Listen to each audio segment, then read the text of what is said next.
Hi, IBBY TV. It is your host, Darby McCarthy, here speaking with another very special guest. Linda Sue Park. Linda Sue Park, and wonderful to meet you, by the way. Thank you. It's great to be here. It's wonderful to have you here. So, you are nominated this year, yes, for a Hans Christian Andersen Award. What is so significant about that? Why is that so special? Well, it's incredibly special. It's almost hard for me to talk about, but it's an international award, and countries all over the world nominate one creator every year, either an author or an illustrator, to represent their country for the award. So do you know how many children's writers there are in this country? Really good children's writers?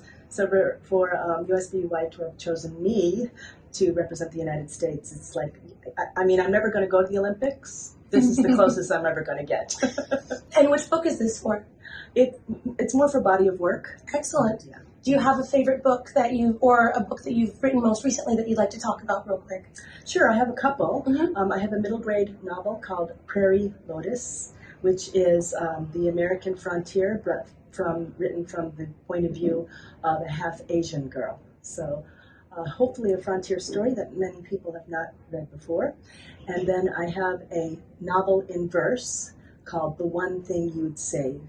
And that is a collection of very short poems in which a teacher asks her students, if there was a fire and your family and friends were all safe, family and pets were all safe, what is the one thing you would save?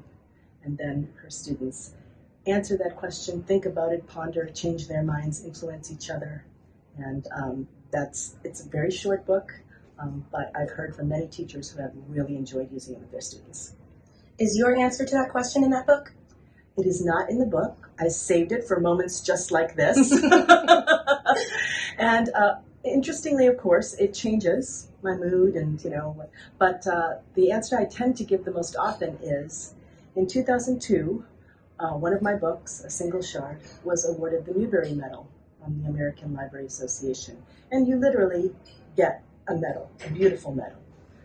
So I think I would probably grab that as I went out the door, mostly because I am not sure, if anything happened to it, if ALA would give me another one.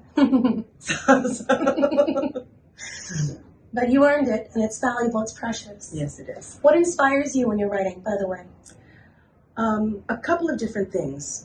First of all, the world is a wondrous place, beautiful, bewildering, sometimes awful, and ugly and dire. And for me, writing is a way to try to figure things out, to try to make things clearer for myself. But I've also chosen to write for young readers. And that's because, like so many of us, books meant so much to me when I was a child.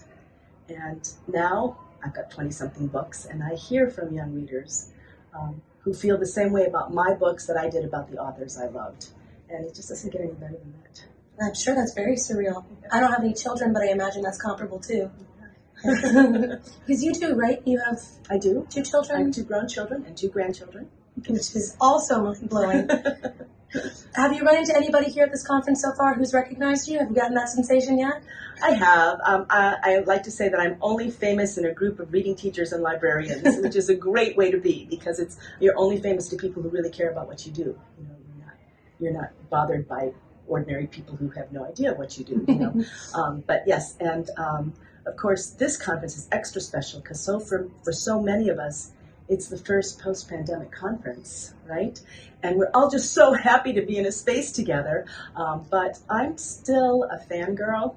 And so there are people like Jackie Woodson here. And tomorrow there's just a whole lineup of people who are going to be speaking and sharing their work. And I just can't wait to hear what they have to say. Me neither. Well, thank you so much for speaking with me just now and letting me hear what you have to say. Thank you. That's wonderful, and I look forward to seeing more of you tomorrow and reading some of your books. Thank you. Thank you.